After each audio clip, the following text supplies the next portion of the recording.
It's 6:42 right now, and this week we celebrate St. Patrick's Day, and this morning we remember a man who grew up in one of Buffalo's oldest Irish neighborhoods and rose to become one of the wealthiest men in Buffalo history. Yeah, in spite of all that, the name William Fingy Conners is not known to many people, outside of the neighborhood, that is. And that's why we're looking back at his life in this edition of the Unknown Stories of Western New York. The Old First Ward has always been known for its hard-working, tough, and colorful characters. I think of him as kind of like the bull in the china shop of Buffalo's kind of genteel Victorian society.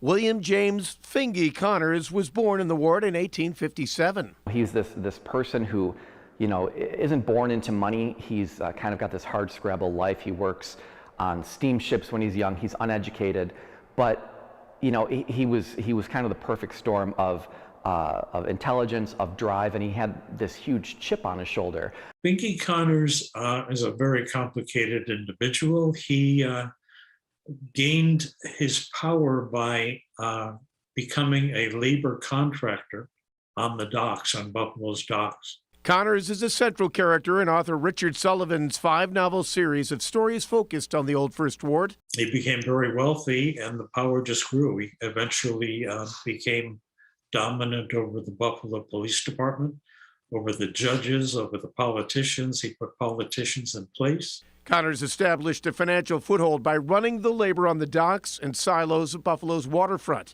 He's said to have employed about 3,000 men, making him the world's largest contractor in the business. But he wasn't always popular. In 1899, the scoopers went on strike over his business practices.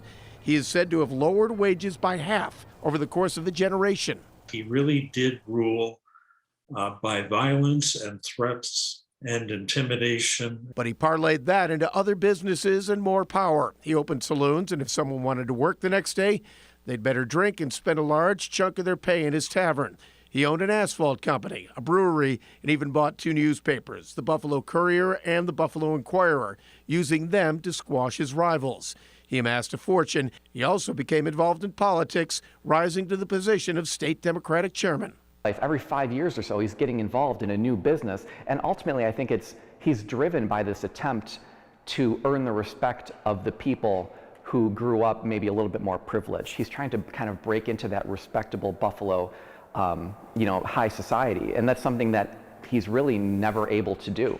Fingy Conners is remembered by history in many forms: criminal boss, multimillionaire, political power broker, even philanthropist. Although some would argue that his philanthropy often helped the very people he forced into poverty in the first place. And now another colorful chapter in the Unknown Stories of Western New York. And I know we're burying the lead. What about that nickname Fingy, right? Well, he was apparently missing a finger, and there are several stories about how he lost it. On a dare, he let a friend chop it off. That's one story. A similar story, a friend dared him that he couldn't shoot his finger off. But there was another story that he was bitten off in a brawl, or perhaps... Bitten off in a brawl? Yeah, or perhaps he was just born that way. Which do you believe?